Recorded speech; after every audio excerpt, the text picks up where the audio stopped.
VR is a great thing. You can head into a game like VR chat and be anything you want, even something you know you'll never be in life. You can be a badass Walking Dead character, a Jedi Knight in Beat Saber, even a top fragga top shugga in Pavlov. I've been a VR user for around 3 years now, and I've played a lot of different games. And I know the holidays have just passed, so I know that there are a lot of VR users that are stuck on which games to buy, because let's be honest, VR games are expensive. So in this video, I'm going to make a tier list of some of the most popular VR games. So in no particular order, let's get started. Just to get this out of the way, I have not played Half-Life Alyx because right now my processor isn't powerful enough, but if I do end up upgrading my processor, I will be definitely buying this game. It's considered one of the best VR games out right now. I haven't seen the full story, but I have seen some gameplay, and the immersion and solid gameplay makes this game worthy of its best VR game title. It's a solid S tier. Even though I haven't played it yet, I would get assassinated if I didn't give it this tier. Now going from the best VR game to the absolute worst, here we have The Walking Dead Onslaught. The Walking Dead Onslaught fucking sucks. Servio said that this game would be a multiplayer, which was pretty much the only selling point, but they ended up scrapping that.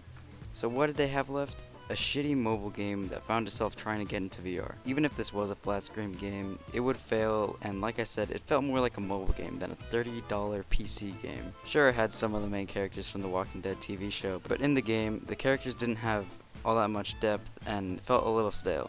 And don't even get me started on how stupid Rick sounds. Daryl, you better have a damn good reason for running off. That bigger world is ours by right. And that we've come together for it. All of us. Also, the combat isn't very rewarding. Killing walkers isn't really satisfying since the sound effects are so bland and they don't change that much. Also, it's absolutely fucking ridiculous that it takes 3 headshots to kill a zombie. The biggest rule in all of the Walking Dead media is always go for the brain because it's a one-shot kill. But in this game, they decided, nah, it's not that important, for some stupid-ass reason. So fuck this game, it gets an F for disappointment. Next up, we have Superhot VR. This is a classic VR game. This was also one of the early VR games, with the flat-screen version of the game being released in the same year as the HTC Vive. Superhot is a first-person shooter where time only moves when you move. And with great hand-to-hand combat, shooting, and lore, Superhot fit right into VR. Moving slowly to put time into slow-mo feels great and always feels like the Matrix. The combat is great, including guns and melee weapons. There's only a couple hours of the main campaign of the game, but there are many other modes that you can do. They're all pretty fun. I enjoy Endless Mode. Overall, this game is a classic and for good reason. Great game. I highly recommend it if you just got a VR headset, especially if it's a Quest or Quest 2, since this game is 100 times better playing wireless. So yeah, with all of that aside, Superhot gets a solid A. Another big one we have is Beat Saber. Do I even need to explain this one? You know what Beat Saber is. You hit the blocks to the beat with your lightsabers. With new songs always being added to the game, big modding community, and even adding multiplayer and 360 degrees mode, makes this a great exercise game, and it's fun for beginners and veterans of VR. Very solid game. S. Up next we have the combination of the two last games, Pistol Whip. As Markiplier said, this game is the combination of Beat Saber and Superhot, where you have to shoot enemies to the beat of a song while dodging bullets. It's an okay game, I just kinda wish it had some better songs, but overall, it's okay. I'll give it a B. Arizona Sunshine. Arizona Sunshine is another zombie first-person shooter, but it's actually good. The combat is pretty good, the guns feel realistic and have some recoil. One downside would probably be the lack of melee weapons. I mean, there are hammers and stuff laying around that you can pick up, but you can't kill any zombies with them. It's a decent game and sets the bar for zombie VR games. C. Up next we have Robo Recall! In my opinion, this is a pretty underrated game, but sadly it's an Oculus exclusive. I'm pretty sure it's free, but I could be wrong. I mean, I got it for free because of my giant YouTube channel with loads of subscribers. Nah, I got it for free because it was free with the original Oculus Rift CV1 that I had. But I don't know if it would be free if you just had a Rift S Quest or Quest 2. But enough rambling, this is a good game. You play in a world where robots have taken over and you are Agent 34 who has to kill the robots and defeat different bosses. It's a very simple game with a generic plot, but very fun. One thing I should mention is that on the original Quest, this game looked like absolute dog shit. I don't know what it looks like on the Quest 2, but I imagine it would be better since the Snapdragon XR2 processor. So it's a pretty good game for beginners, and personally, I just like the game. B. Boneworks. Boneworks is one of the best VR games of all time. This is one of, if not the most immersive VR game out there, right next to Half-Life Alyx. This was the first game that made me get lost in my room from the immersion. A lot of the immersion comes from the super realistic physics in combat. It has many options like zombies, endless, and the campaign. The campaign is mostly a puzzle-solving game, but it's pretty fun. Sadly, this game is only available on PC VR because of the high graphics that the Quest headsets can't handle at the moment. But overall, this is one of the best VR games out right now. And only $30, this game is an absolute S. Next up we have Blade and Sorcery, which is a medieval fighting game where you can be a sorcerer with the power of shooting lightning like Palpatine, shooting fireballs, lifting almost any object with your mind, and slowing time. It's a pretty good fighting game with some good physics and a great modding community. A big problem with this game is that the latest update makes most people's frames go to shit. And I couldn't find a fix for this, so I have to play this game on an older version. I would have given this game a C for the update issues, but there are some people who got it working, so when the game works, it gets a B. Next, we have the better version of Blade and Sorcery, Gorn. I swear this game is not what it sounds like. Gorn is a gladiator fighting game with some cartoony visuals and physics with lots of violence, but you can turn that off if you wanted to. There's a custom game mode, which I personally like to play, where you can adjust your enemy's height, gravity, and many other things. Overall, it's a great game with a high level of immersion. I'll give it an A. Ah yes, now we have a classic, Job Simulator.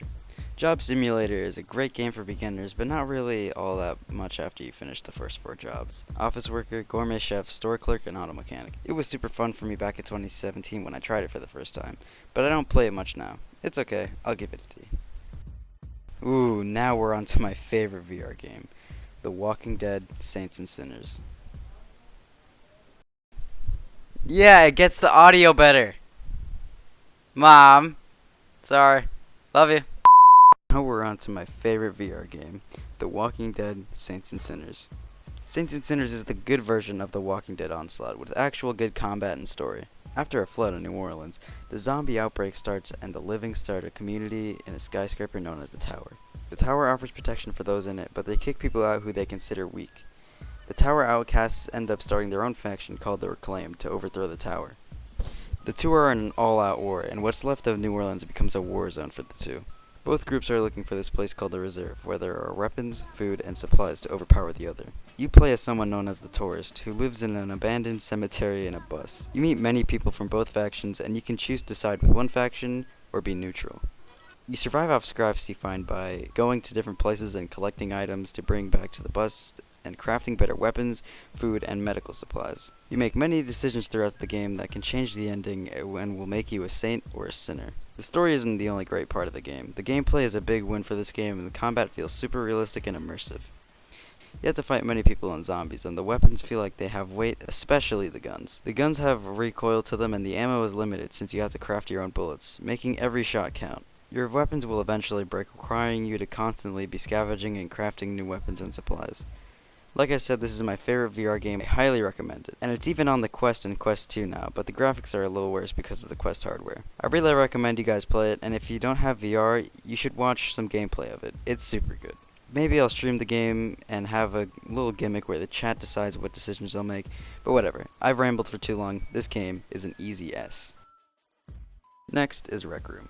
I consider Rec Room as the Roblox of VR if Roblox wasn't already in VR. Like Roblox, it is full of different little mini-games and community-made worlds. Also like Roblox, it's filled with Joshua Dub worshipping little kids. I don't really play this game all that much, but I see how people can enjoy it. B. Now we have the better version of Rec Room, VR Chat. VR Chat is exactly what it sounds like. It's a VR game where you can go to different worlds, talk and mess around with your friends. There are many different avatars you can use and customize, so in this game you can basically be anything you want. It's a great game, but like Rec Room, I don't play it that often since I don't have many friends that have a VR headset. It gets an A. Pavlov. Pavlov is basically just CSGO in VR, and it's pretty great. There are a bunch of different game modes you can play with others like Search and Destroy, Trouble in Terrorist Town, and Team Deathmatch. Pavlov is only on Steam, but Onward is basically the same game on Quest headsets and on PC. It's a pretty great game. A. Another popular multiplayer shooter is Population 1. Population 1 is basically like Fortnite in VR. Like Fortnite, it's a multiplayer battle royale. You can build cover when you're getting shot at, and it is filled to the brim with children. From my experience, they aren't as bad as the Fortnite kids. Really hope this game doesn't become like Fortnite where it gets filled with annoying tryhard kids who have no lives. It's a pretty good game in terms of combat, the guns do a good amount of damage and feel pretty balanced. It's a pretty good multiplayer game to play with friends. I'll give it an A. And last but not least, we have Echo VR. Echo VR is an Oculus exclusive where you're in space playing a soccer-like game with a frisbee in zero gravity. It's another multiplayer VR game filled with kids, but it's not as bad as Rec Room can be. Really funny story. I once dominated this other team with a little kid who was a huge sore loser and screamed like this. And then we literally saw him throw his headset and controllers. And it was super funny. So yeah, overall this is a pretty great game, and especially on the Quest headsets, so I'll give this one a B. So that's my tier list of some of the most popular VR games. Since I know a lot of people got Quest and Quest 2s for the holidays, not all VR games are on the Quest for two reasons. One, the Quest headsets can't handle some of these games, and two, Facebook's a bitch. So here are the games that were on this list that are also on the Quest headsets. Superhot VR, Beat Saber, Pistol Whip, Arizona Sunshine, Robo Recall, Gorn will be released on the Quest this month, Job Simulator, The Walking Dead Saints and Sinners, Rec Room VR Chat, Onward, Pop 1, and Echo VR. Do you agree with my rankings? If not, don't fucking tell me because my opinions are 100% facts, and you're wrong. There will be a link in the description for the tier list if you want to make your own ranking. Thanks for watching, and I'll see you guys in the next one.